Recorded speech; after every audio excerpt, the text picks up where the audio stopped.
gentleman that's sewing, he said, what did you do to this dress?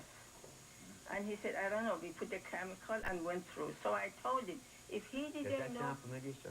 No, I basically said I'm going to find out what happened. Not him. It wasn't him. It You wasn't didn't speak to him? Who did you speak No, to? it wasn't him. It Was was the it this cousin. other gentleman? The cousin. No. Did he speak to you? We were willing Well, to we take settled this matter responsibility, yes. about... we settled this matter Why about a were year you and going a to half take ago. responsibility for this? Oh. Wait a minute, sir, please. You ever find her to be dishonest? That's why we take her... Sir, did you... No, no, Did you ever find her to try to cheat you? no. They've been Did you very ever good find her customers. untrustworthy? No, very good customers. That's why we accepted the dress as is. Our So mistake why was... are you now saying that suddenly she became a liar and untrustworthy? Because you think when that's nice? In my phone calls, conversations with Miss Diana, she basically told me the dress was 20 years old. She Did you ever spoke tell to him that? myself. God is my witness. Now, Never. don't mind, listen, madam. Never. If God was your How witness, could we you say wouldn't be something here. like that? She told Right? me. You'd automatically win, I promise you. No, I promise you. It bothers me Because you'd when be she swearing says to the same something person like that you're calling as a witness. Huh? You know what I mean? It Your Honor, bothers me. you just swore to God. Oh. Wait a minute, sir. Wait a minute. Wait a minute, sir, please. Yes, You sir. both can't talk at the same time.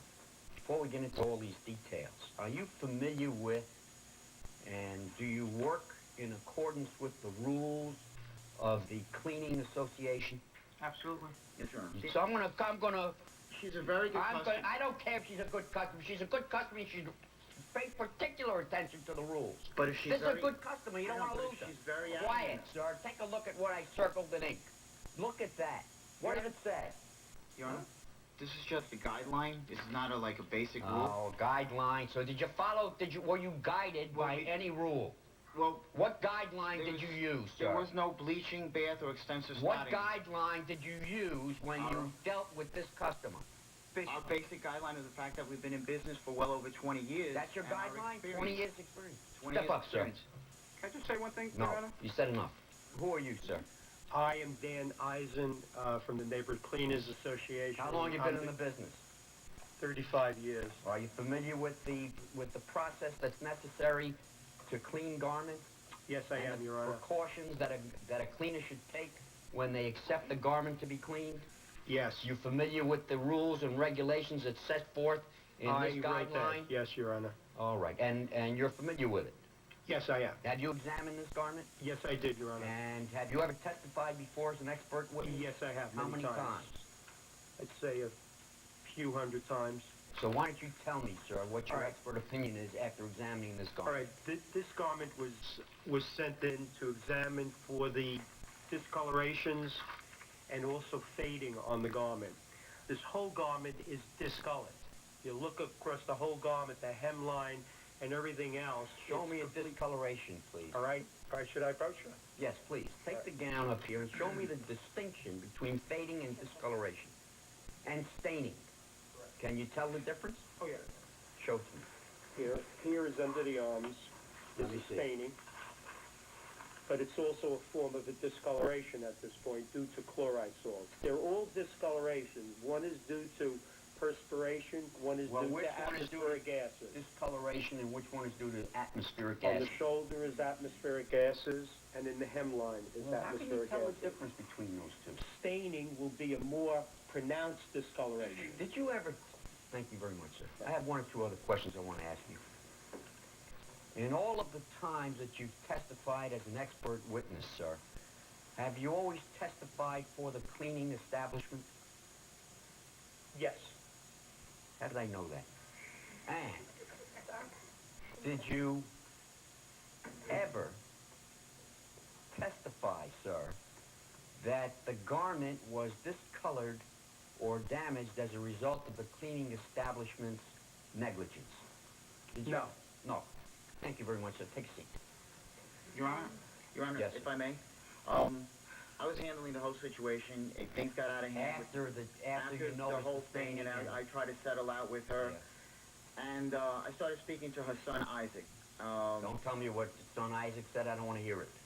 What Well- conversation did you have with her? With her, Isaac was representing her. Did you Isaac offer to wasn't give them, representing me. excuse Isaac me, wasn't Miss involved. Diane, don't talk to each other. I basically, You don't even like each other. What do you want to talk to each other for? Because I can't stand the lie. Well, I basically asked them, the lab, I send it to a lab. If the lab states it's my fault, I will pay for the dress. But, no sir, problem. listen to me. His lamb. Madam, it's not a debating Not society. our lab. It's a courtroom. We've had other labs come back from Excuse him me. himself denying Excuse it. me.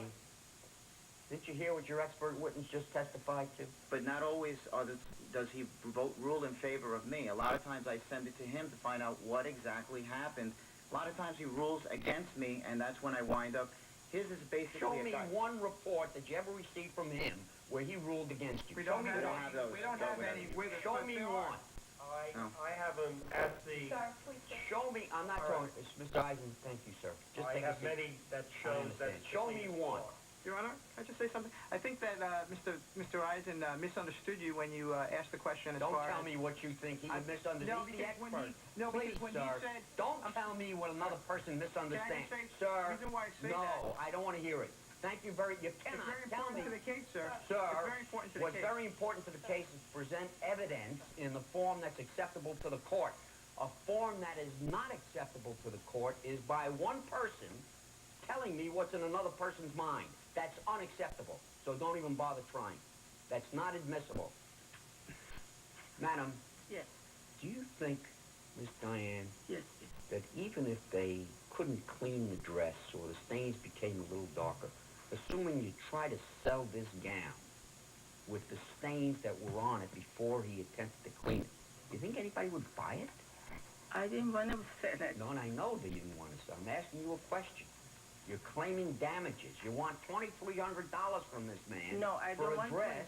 No, I don't want $2,300. Well, that's what you say in your papers. No, I said I paid $2,300, and I also said I would not take 1 penny from this settlement. I will give it to the charity. I don't want No, a penny. listen, I just that trying doesn't to mean prove anything. it. How much do you think the dress is worth, ma'am? Assuming that there was some damage to it that was increased as a result of their And attempt I to clean told it. him that I did. I said, Danny, How much do you... Madam, 1,500. 15 half? You think... Well, do you know anybody 1,500. that would pay $1,500 for that same dress? I don't know. I have no idea. The plaintiff says she doesn't sweat the small stuff, but did her perspiration lead to the expiration of the dress? Shineland rules next. Well, the dress was stained before, and it's still stained. She's just conning the man. She's conning him. You worked for this dry cleaner before. Yes, and they do have a lot of customers who used to do this to the cleaners. So you think it's a con job, too? Yes, definitely. And she's a former employee. The bottom line here is the dry cleaner's reputation is on the line, so he thinks the judge is on the bench, and here's his ruling. I do not find that the value of this gown was anywhere near the value that you place on it, $1,500. I find that the value of this gown, if any value at all, is in accordance with what the offer was that was initially made by the cleaner to you. And they initially told you that they would give you $200. For the day. I think that you should have grabbed it, because how can you sell this gown for even $1? Who would buy it? But Your Honor, I don't want Madam, to sell it. that's the rule that I have to abide by. If I was going to judge this case on the basis of how you feel about the gown, I'd give you $100,000, right? Because you love this gown, right? Madam? Yes. Okay. I but like I the can't gown. pay you for your emotional No. attachment to an object. Judgment for the plaintiff in the amount offered by the defendant in the sum of $200. Thank you very much. Yes, and give him back the gown. Thank you. Who's the most famous state? Does this problem come up for you? Thank God, about 1.5 years, 2 years since I last was in small claims court. Usually, we try to be educated in what we do and know what we're doing. I just had this jacket cleaned here. Looks good. Do you smell I smell vinegar. Do you smell something? No, no. No? Change colognes. Probably Yeah, the good on the whole. salad oil that you Salad have oil? below. All right. Josephine's right down there. All right, thank you. Miss Diane, was it worth it? $200. You sued for $2,300. It's not the money. I wasn't taking any penny of it. I'm giving it to the charity. I told them. You said you might wear that dress again. Are you going to Yes. wear that dress? With Yes, the- because you know what it is? I Stains like on this dress because before my husband died. You know what I'm saying? So this is different feeling for this Cover dress. up the stains with something? Oh, yeah, you could put a brochure, but now it's a mess. Now I cannot wear it anymore. All right. Well, right down the hallway. Your documents But are ready. I thank So, you. I'm going to go back to Hart right now. Hart? You know, in this case, the ex-wedding dress is a family heirloom. Well, she had it dry cleaned and boxed for storage, but when she opened it, she found something very unusual. Ace is here to explain. And establishing a family tradition would certainly be nice, but before that, this woman needs to find out exactly what happened to her dress. There is tremendous sentimental attachment associated with the wedding gown. Such a strong attachment that the day after her wedding in August of 1994, Rena Reichert says she took her dress to the Village French Cleaners in Dix Hills.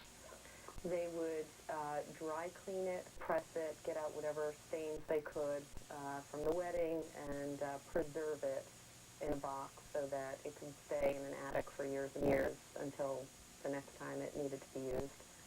Fearing opening the box would somehow sabotage the cleaner's storage method, Rena never did check the contents until recently.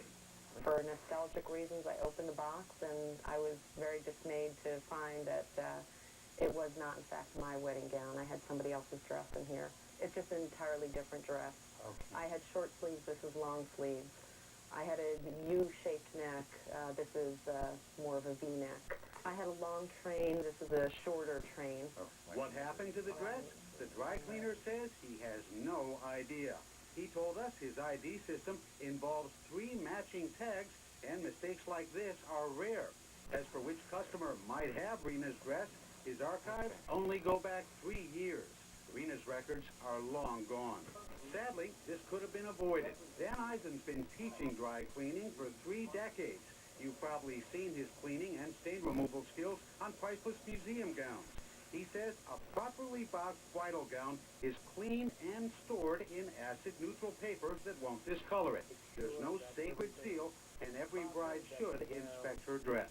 There is no such thing as permanent sealing of the gown. A bride has the opportunity to check that box anytime they want to. Something Rena wishes she would have known at the time. This woman is not claiming anything nefarious happened. She thinks it was just a mistake. One she hopes can still be corrected. I would love to find the rightful owner of this gown, and perhaps that woman has my dress. Maybe you can help. Once again, Rena says she and her mother dropped off the dress at Village French Cleaners in Dix Hills on August 15th of 1994. That cleaner is located at the Jericho Turnpike and Old Country Road. Now, the owner says he simply can't remember who might have come in with a wedding dress at that time. But if you do know of someone, we will put you in touch with Rena and perhaps reunite her with her dress. And all brides should know what the man said. Take them out of the box. The air will actually do them good. So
There are now wrinkles in the dry cleaning business.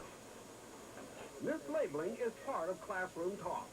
In spite of the fact that the label says dry clean only, it's up to the dry cleaner now to make a test to see if the garment is good to dry clean. Bill Seitz' organization supervises the school. He is executive director of the Neighborhood Cleaners Association. representing more than 4,000 dry cleaners. Site says mislabeling costs consumers millions of dollars each year. Okay, I think this is a good one to show you because you can see the before and after. This is a belt that wasn't cleaned, and this is the dress it was. And as you can see, all of the, what we call the surface print, some of the adhesive is still there, but what's missing is all this little metallic yolk. And the problem is that the label very clearly states dry clean only, and that's all the dry cleaner did. But the problem with it is that the adhesive dissolves in dry cleaning solvent. Site says his organization takes in some 10,000 consumer complaints each year, and about 40% of those involve mislabeling. There's one coat that I wanted to show you that I thought was very interesting. Oh, here it comes. Oh, that ugly-looking gold one there. Well, that ugly-looking gold one cost the customer an awful lot of money. And you see the label. It's a Saks Fifth Avenue, and it says professional dry clean only. Honestly, Mr. Sykes, if you got a coat back from the cleaners like that, wouldn't you be angry? Yeah, sure, they're going to be really upset. The problem is that their first reaction is to the dry cleaner is, what did you do to my coat? So once again, just having a law on the books won't necessarily protect the consumer. Now, if you'd like a nice little guide booklet on clothing care, you can send a self-addressed stamped envelope, make sure it's stamped, to the Neighborhood Cleaners Association, 116 East 27th Street, New York, 10016. And it's a good little book. Has a lot of little hints in here on how to take care of your clothes. Yeah, I'd like to borrow that from you. Now, I suspect if he tried sending a garment like that back to the manufacturer, they're going to say it was the cleaner's fault. Right, it's a vicious circle, and that's why there's a federal law. Okay, thank you very much. Lenore Skenazy here to tell us about a strange spot. Yes, indeed, Wayne. A spot of spaghetti sauce, that is. The kind that takes you directly to the dry cleaners. And are they glad? There are 37,000 dry cleaning shops in America, and over the last 8 or 9 years, that number has been growing exponentially. Why this trend? Well, one thing is that with women working these days, they have less time to actually clean their clothes. Moreover, it's the perfect business for anyone who wants to be their own boss, like we were talking about earlier. The only question is, how do you learn to coax those stains out? All right, what we're going to do is take this garment here and pre-spot various stains. Danny Eisen has been teaching students the basics of dry cleaning for 20 years. Just as medical students will work on dead bodies, dry cleaning students work on dead garments, garments deliberately stained for teaching purposes. Tonight, they're learning about spotting, how to get these buggers out. Okay, everybody take a garment and let's pre-spot it. If you need any help, call us over.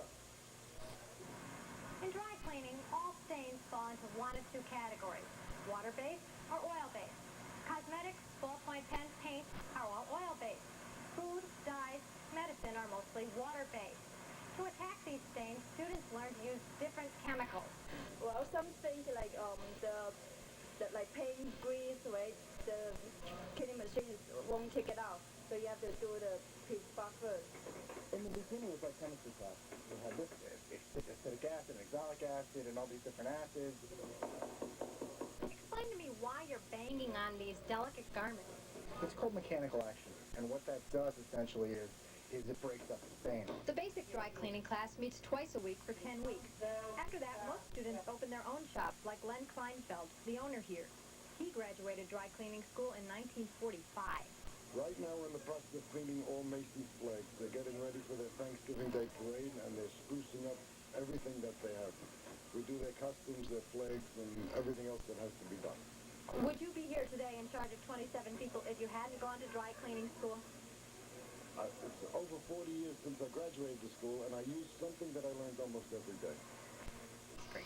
Joining us now is Bill Seitz, Executive Director of the Regional Neighborhood Cleaners Association, representing 4,000 dry cleaners in 7 states, the nation's largest dry cleaning association in the country. Bill, welcome.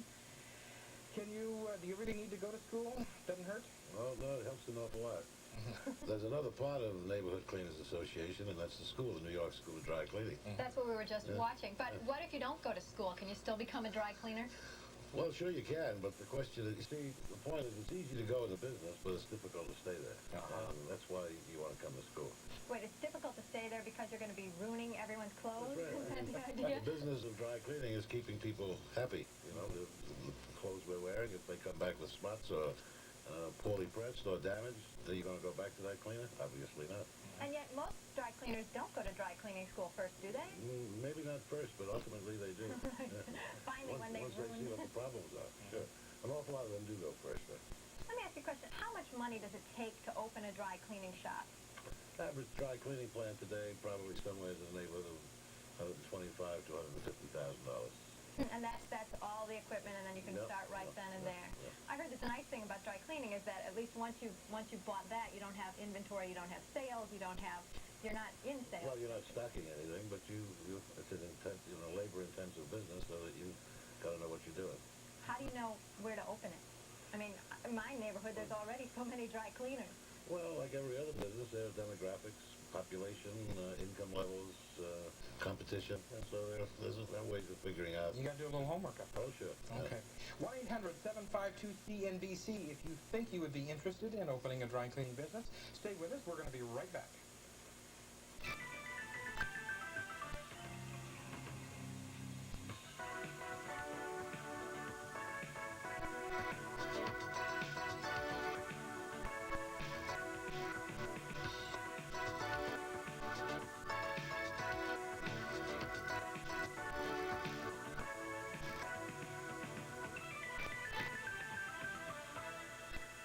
Favorite garment to the dry cleaners, and when you pick it out, buttons are smashed or maybe a stain's still there. And today's All About Women report, Janine Sherrill has tips on how to help your cleaner do a better job on your clothes. We try, we buy, and inevitably we soil clothes, leading us straight to the dry cleaners. But what really happens when we dry clean? Dry cleaning is using a liquid, but the liquid does not have any water in it. So the clothes will not shrink, lose color, fade, pucker, and all other problems that might be associated with using water. As the chief garment analyst of the Neighborhood Cleaners Association, Dan Eisen knows dry cleaning. According to legend, this century-old trade began in a little bar in France. There was a customer who was drinking and accidentally spilled kerosene on their garment. And lo and behold, when they spilled the kerosene with the dry solvent, they saw that it took out the grease and the garment became clean. Things have evolved considerably.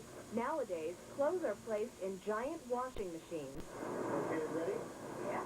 Dry solvents are added to the mix. The clothes are then dried and pressed. And it's the pressing that can drive prices sky high, especially for women. Across the board, it seems that women's clothing is more expensive to dry clean than men's. Why is that? There is, in women's clothes, more detail in pressing and processing a garment. But many women find a wrinkle in that theory. Why is it so much more for a woman's blouse than a man's shirt, and a woman's suit and a man's suit? Eisen says because clothes are pressed on a man-sized form. If the garment doesn't fit the form, it has to be hand-pressed, which takes more time and costs more money. They have excuses. I don't buy them. If the garment is wide enough or large enough and similar to a man's, then the price should definitely be the same. Ultimately, it's the individual dry cleaner who sets the prices. Aside from gender, fabric dictates cost. Generally, wool is easy to clean. Silk, taffeta, and satin are more difficult, meaning more expensive. Prices should be posted in the cleaners, but if they're not, ask to see them. Other tips? Tell the cleaner to protect buttons, report all stains and odors, and get rid of bags as soon as you get home. The reason being, it's like anything else, a fabric should breathe. Eisen works with manufacturers to see what needs to be professionally cleaned and what doesn't.